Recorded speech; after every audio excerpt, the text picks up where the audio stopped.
Hello everybody, welcome back to my channel. I'm Paige, this is Seeking Alexandria. And you guys, it's a semi-nasty rainy day outside. We've got lots going on, but that does not stop your requests from getting to my ears because I'm so excited about today's palette. You wanted it, it is here. Natasha Denona Safari palette. This is her first ever all matte palette. It is 15 shades. They are 0.08 ounces a piece, which is just over 1.5 standard Urban Decay shadows. So the size for these is actually a really nice amount of product in pan.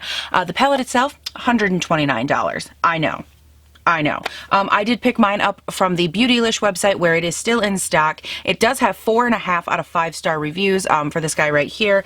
And in the little description, it says, explore a jungle of colors with the Safari palette. Natasha Denona's first all matte eyeshadow palette inspired by a safari adventure. This 15-pan palette brings out the best in Natasha's signature matte eyeshadow formula with rich hues ranging from earthy terracotta to deep sea blue and olive khaki green.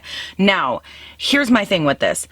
Her shadows in the past that I have always experienced, her matte shadows especially, are fantastic. They blend like a dream. I don't think I've ever had an issue with any of her matte shadows. There were a couple in their Tropics palette that I wasn't like obsessed with, but for the most part, I have been in love. So the description out of the way, I want to talk a little bit about this packaging, and I don't know if I'm like the only one that's kind of noticed it, but Natasha Denona, does she put out like 2 different types of palettes maybe? Because I went and pulled, you guys, I have a lot of Natasha Denona palettes, and this is her Tropics palette, which is when we started to drift over to this plasticky kind of packaging. I don't know what happened there, but other than that, everything always came in like this more faux leather kind of situation where it actually had like nice stitching and detail, and it was just like nice and thick and rugged. And these were just really beautiful. They actually looked like leather-bound book kind of palettes, and they're absolutely stunning. The price point on these two right here, for example, this is the Sunset palette and the Lila palette. Both of these were the same price as these, so I'm not sure if we just like switched over to plastic packaging to like save money or something. Some people really like the new plastic packaging because they say that the mirror is a little bit bigger. It has like a magnetic closure on it that they prefer to these. I personally like these just because they felt a lot more luxe and a lot nicer. My personal opinion and aesthetic. But does anybody know? Because like, is there a reason we switched from like this bougie, nice like book feel to like a plasticky type palette? I don't know. I want to know if you guys know, because quite frankly, you guys know a lot more about the tea most of the time than I do. So please hit a girl up and let me know down in the comments, because I would love to know. Now, that aside, I pulled those palettes just to make that comment because I was like, girl, I was kind of hoping this would be like a one and out, like only plastic palette, and then here comes this guy. But it's okay. I just can't help but think like, how beautiful would this green have looked in that like that faux leathery kind of look of those other ones, but like this olivey green would have been so beautiful. But anyways, that's neither here nor there. So let's go ahead. We're really just going to dive into this palette. I want to use it. I want to play with it. Now, like I was saying before, there has been some buzz in my comment section with you guys about this palette specifically. A lot of people saying that it's not blending well or that they're having issues with it, whatnot. But then I saw on the website that it had 4.5 stars. And I did see one post on, was it Instagram or probably maybe Twitter? I don't know. It was either Instagram or Twitter because those are the main places that I'm at. But someone did comment that there's an issue with the shades blending out. And I guess Natasha Denona herself or her team reached out and said that with these shadows specifically, do not overblend. I guess overblending is an issue. So overblending, more or less like place the shadow and lightly blend it out as opposed to really going in and trying to like go for that big fan blend. I don't know if that's helpful to us today, but it's just something that I picked up. So if that's an issue, we're going to find out. Let's go ahead, zoom you guys in. We're just going to zoom in and we're going to talk about it. Look at this big ass mirror. Can I just say real quick, like, hello, big, fantastical, sexy mirror. Like, I love me a good mirror, but I also love me a good blendable matte shadow. So let's find out. So now that we are in good and close, I do want to talk real quick about the way that this palette is arranged. I really like the way that they did the color story here. So in this first row, you have the like greeny blue undertone situation, kind of more on the gray side. The middle row, you have your browns, terracottas, oranges, and then up to here, you do have like one brownish shade, but other than that, the third row is much more like berry undertone kind of shades. And I really like the way that this is arranged. I feel like it makes it very inviting, and a lot of times when you're looking at an all matte palette, it can be very overwhelming because when you have shimmers thrown in, it's like very, well, not very simple, but it makes it easier to go, okay, this one can go all over the lid, and you can really like envision your look before you get to your look. And with this one, I was like, oh man, like I could see this being a problem. Like, how are you going to know what goes where? Because, you know, as a beginner, it can be really difficult. Hell, I've been doing this for like 2 years, and even I'm sometimes like, oh shit. But I really like the way that they kind of broke it down, like, okay, let's start with what color you want to use. Okay, cool. Now let's go here. And you can kind of travel in that row, and even around the colors that you're going to be playing with, you'll have a lot better time finding what you're looking for, so to speak. So I really liked that little touch. Now, as far as me, I have no idea what I'm going to do today. That's just unfortunate, but I have no clue. So let's go ahead. I've already primed and prepped my eyes, by the way, with some concealer and then some Maybelline Fit Me powder over top just to set that down so I have a nice, smooth, even canvas to work with. And I did clean my brushes as well because I was just feeling that kind of good about myself. So let's go ahead. What do I want to play with today? I love that green shade, Savannah, but I think I really want to play with the bottom pinky like purple berry undertones, because a lot of times those can be some of the hardest shades to make, and I think that would just be like super duper fun. So let's go ahead and get started. So let's go ahead and get started with the shade Lotus. I'm taking this on the BH Cosmetics V5 Fluffer brush. We're mainly just going to work on fluffing this guy all the way through the crease, and because this is a nice lighter shade, I'm going to be focusing more on doing this just like I would any other shade and, you know, blending it all the way through. So I'm still building up this color, and it's definitely building, but it's taking a minute. So this is a good blending out kind of crease color. I don't know how this would show up on a deeper skin tone because I feel like it's very, very, very light with pigment, but as far as like a blending out shade, I think it could be good. It just is very light. Like this is my like what, sixth time dipping back into it, and it's just, we're still building. We are still building. Move you guys in just a little bit farther. There we go.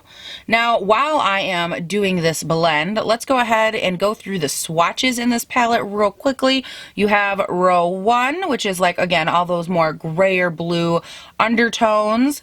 Row 2, which is the nice brown, yellow, orangey kind of terracotta type shades. And then you have row 3, which again is more of the berry-ish undertones that we are working with right now.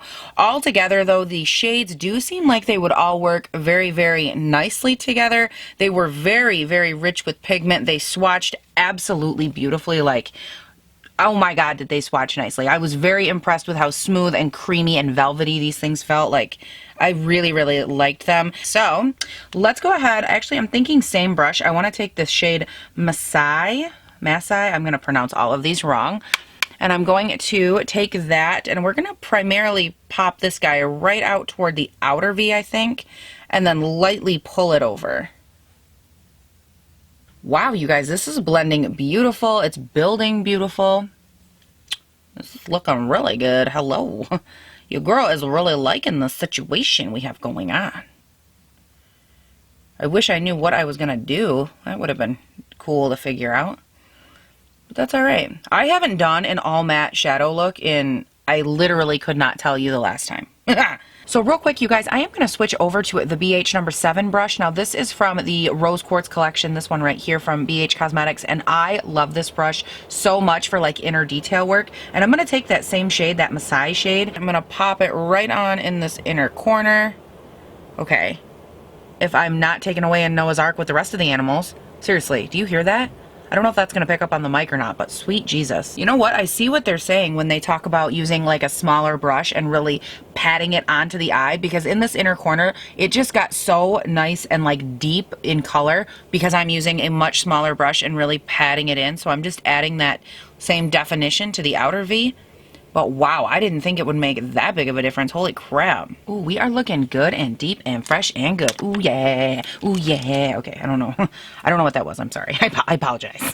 That was just a little dance time. Sometimes you need a dance break. You know what? I don't apologize, because sometimes, girl, you just gotta dance. And this ain't Footloose. I'm allowed to dance. I'm gonna dance my life away because I'm a dancing fool. I'm a dancing queen. So now I'm going to grab my Sigma Concealer F70 brush, and I'm going to take some Tarte Shape Tape, and I am going to do kind of a cutout in the middle right here, because I think I want to try a nice little pop of color and see how this goes. Okay, Yes, hooded eye. You're looking mighty hooded today. Look at how high my friggin' hooded eye goes. My sweet sassy. Ooh, girl, look at us. We are all cut out in the center, and I am ready to go in. Now, first thing I'm going to do is go back in with that same little brush, and I'm going to take that same dark purple shade, and we are going to real quick blend out those concealered edges, because y'all know we don't like to have none of this business going on where we look all chunky and stuff at the edges. We don't do that business. No, we do not. And I'm also going to take that and I'm going to slightly darken up this upper area right here, right along the cut crease, just making sure it's nice and deep up there as well, before we move on to the center. Okay, now for the center of the lid, I'm going to go in with this. It's a IT Cosmetics brush, but I don't know what it is. And it's kind of like a flatter, but also dense, fluffy-ish brush. And I'm going to go in with the shade Desert Date here in the center of the palette. I'm so excited. Now, I love orange and purple together, so we are going to see how well this goes. But again, personally, I think they look great. And we're going to see how well everything blends into this palette, or within this palette. If these colors get muddy, if we have like a subculture situation, you know, we're just gonna really check everything out. Oh my God, I love that orange shade, I can tell you that right now. And I'm really just focusing on packing it onto that concealer, making sure the color is nice and dense and deep as I can possibly get it. And then we're gonna go in and we are going to, with the same brush, we're gonna kind of flip it on its side and we're gonna start blending out into that purple. But we're not going to pick up any like additional product or anything. We don't want to oversaturate. We just want to make sure we get that whole concealered area good and covered with that orange shade. And then we're going to transition between that orange and that purple with another color. So now I'm going to grab, this is a tiny, tiny little Wet n Wild. It's kind of like a fat pencil brush. We're going to take the shade Tribe, a very, very, very little amount of it. This is the dark orange shade. And I'm going to work on using this shade lightly tappingly, tiny, tiny amounts and tiny tapping motions, and transitioning between the light orange and that dark purple shade.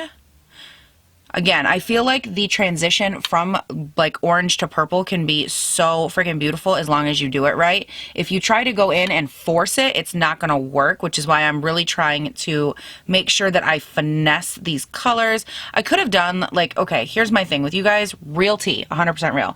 At first I was like, I could do like a super simple eye, like no one's going to know. It could be really nice and easy. And then I was like, Paige, if you do an easy eye that everybody would do, like, that doesn't showcase the palette, that doesn't showcase anything.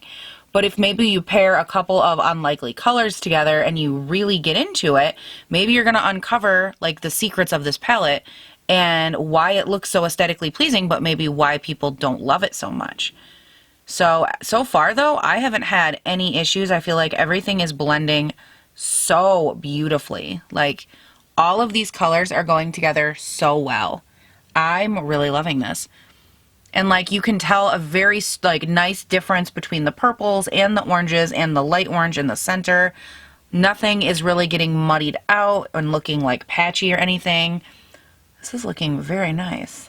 Dang, I love this. Okay, so now I'm going to go in with this same BH7 brush, and I'm going to take the shade Voodoo, which is the deepest purple in this palette. I'm going to take a very tiny amount of it, and I'm going to start working this color in to the outer V on the outskirts of the purple shade, the shade Masai, that we deepened up the entire look with. I'm going to focus this on the outskirts of that color, just to help pair it up and really complete the look and round out that nice deep color. And it'll help pop that orange in the center as well. Hopefully. That's the goal anyways. We shall see. Now just to blend everything out, I'm going to go in with this fluffy Tarte brush, which yet again doesn't have a name on it, but it is just a fluffy brush. I'm going to go in with the shade Aya or Aya, A-Y-A. It is the light matte kind of warm undertone shade, and I want to take this and blend this area right here. And I'm going to lay down a little base of this cream shade, and then I want to go in and pick up a little bit of the shade under it, Lotus, which was that original light purple, and I'm going to mix the two together and use both of them to blend out this area and bring that purple shade up just a little bit. Oh my God, that is so cool. I have never done a look like that before. Oh, I definitely think it's one that you're gonna need like some liner and some mascara for, because it looks a little crazy right now. But damn, is that pretty. Wow. You know what though? I want to deepen it up just a little bit. I'm gonna grab the shade Masai or Masai. I'm probably butchering these names, but I'm gonna grab that back again on this little fluffy brush right here. And I really want to work this shade up. I feel like my eye isn't getting its normal lift that I like. So I'm just going to take and run a little bit of this darker color up here just to help create a little bit more of this lifted effect. And if you have hooded eyes, that is something that you probably struggle with as well. That is probably the best tip I can give you. All right, that looks much better. And then I'm going to go in again with that fluffy Tarte brush, no product or anything, and I'm just going to blend that line out a little. And then we should be golden. Oh, that's much better. Okay, because now I'm getting that nice lift to my outer eye. I'm getting some nice balance definition. The purple out here with this orange in here, they're really like balancing and playing off each other. And I like that you can see now that my eye has a little bit more shape. Okay, I like this. Now, you guys, I am going to run off of camera real quick, do the rest of my face, finish this up, and I will be right back. Okay, you guys, I am all done. I got the rest of my makeup on, and let's talk about this Safari palette here in a second. Real quick, just to run through the other items on my face. Nothing too exciting. I have the Tantastic bronzer on. This guy right here. Absolutely love that bronzer so much. One of my faves. I went in with the Hourglass Ambient Blush Trio right here for blush. I mixed these two on the ends. I wanted more of like a mauve-y undertone situation going on there.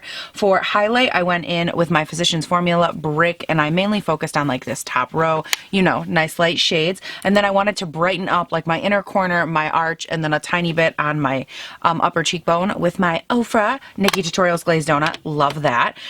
For the lips, I went in with a fun little combo. So this is actually the Nabla or Nabla Cosmetics. I did a full video on this brand. I can link it up here. And this is one of the lip liners in the shade Rosy Magnolia. And then I kind of just took the lip liner, smudged it into the lips. And then for the inside of the lips, I went in with Freya, which is an ABH gloss. I just really loved the combo. I wanted something that was nice and bright and had a little bit of glossy texture to it because, again, the lids were so matte. I'm like, I need to add some element of shine to the rest of my face. So that's pretty much it. Oh, and then for foundation, of all the things to not mention, I did go in again with the Makeup Revolution foundation. I did a full video and review of that the beginning of this week. I can link it right up here for you guys, but I went in with this one today. I wanted to try using it another way, so I went and used that as a base and then set it with my MAC Studio Fix powder. This is in NW10, and I thought that in that video, you know, because I talked so much about how it looked powdery and stuff like that,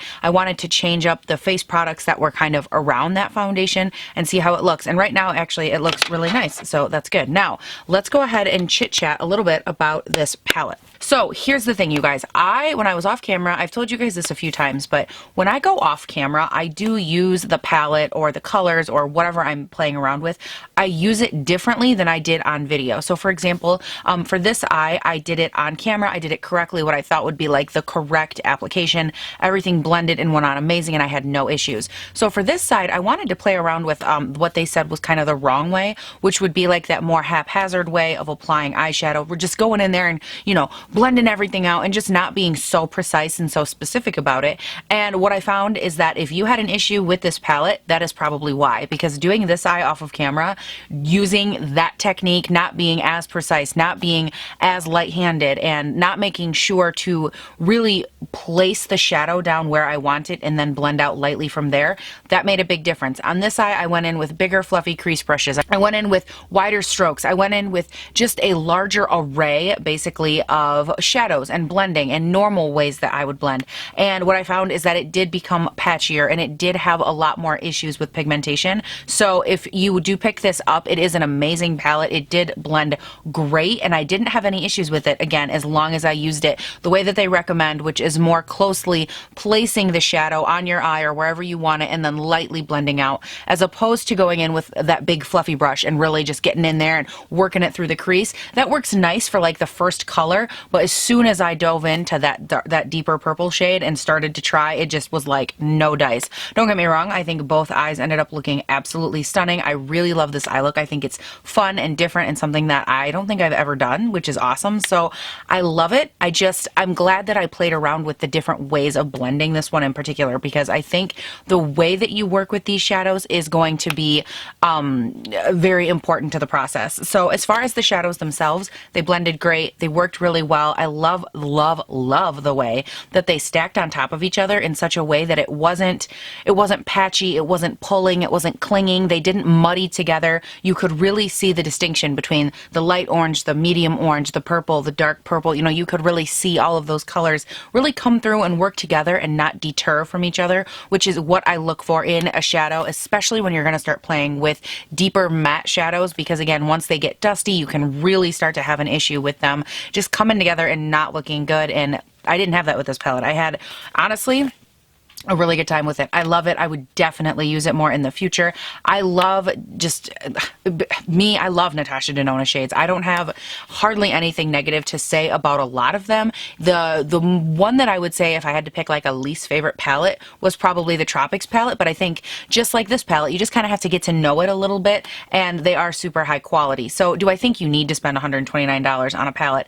Absolutely not. If you are a Natasha Denona fan, a lover of her work and her products, I do think that you will like this because it is very true to her matte formula. If I had to say like what the main difference is, honestly, I would say that these matte shadows are a little bit more maybe rich in pigment than her normal shadows are, her other ones that I've used in the past. Not that those ones don't have a lot of pigment, because they definitely do. Her shadows have always been, you know, rich in pigment, and they've always been very blendable and very creamy and very velvety, but these ones almost seem more concentrated in their pigment, which is why I think it's good that you place the color and work it out from there very lightly. And it's just because, again, you're working with a very concentrated amount of color. So as far as that, I really liked them. I really, really loved the fact that there was no fallout in these at all. There was a little bit of kick and pan, which is expected when you're going to get like a nice, beautiful blend on something. Some kick and pan is never a bad thing, in my opinion. I think it helps them blend. It helps talk, you know, it speaks highly to how malleable they will be on the eye, and that's why I don't mind it as much. So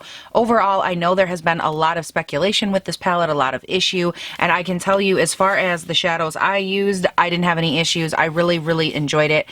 I didn't have any issues swatching them either. They swatched absolutely amazing. Now, with that being said, if you are having issues with this palette, I definitely recommend taking another look at it and going in with a much smaller brush. So for me, the key point to this was, hold on, I'm gonna find it. Little tiny brushes like these ones are key for this type of a palette. So this is like a little tiny Wet n Wild pencil brush. You can see I use this on my lower lash line. This is the bigger, fluffier, but still dense brush that I use to fill in my upper line or my upper lid. And then this guy right here is probably my favorite brush. I talk about it all the time. It is the BH Cosmetics number 7 brush. It is only available in this rose quartz set, but for like $14 you can get the entire set. BH brushes are great, inexpensive brushes, and this brush is worth it. I love, love, love this brush so much. It is the absolute perfect brush for a palette like this, where you have to really go in, be precise, and then have a little bit of wiggle around with that shade. This is great. Now, this is the V5 brush from BH. I use this all the time on my channel.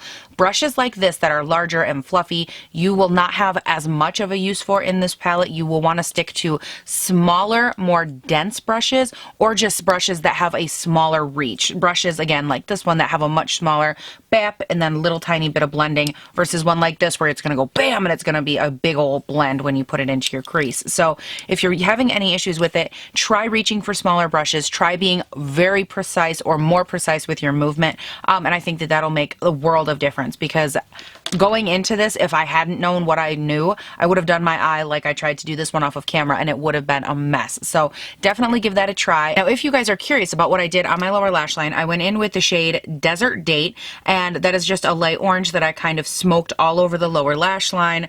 On top of that, closer to the lashes, I put the shade Tribe just to really deepen it up, and then right on top of that, basically right on top of, if not next to my waterline, I went in with the shade Voodoo, which is the dark matte purple, just to go ahead and kind of smoke out and give me that really nice luxurious vixenous under eye look moment. And I really did enjoy it. I didn't have any issues, you guys.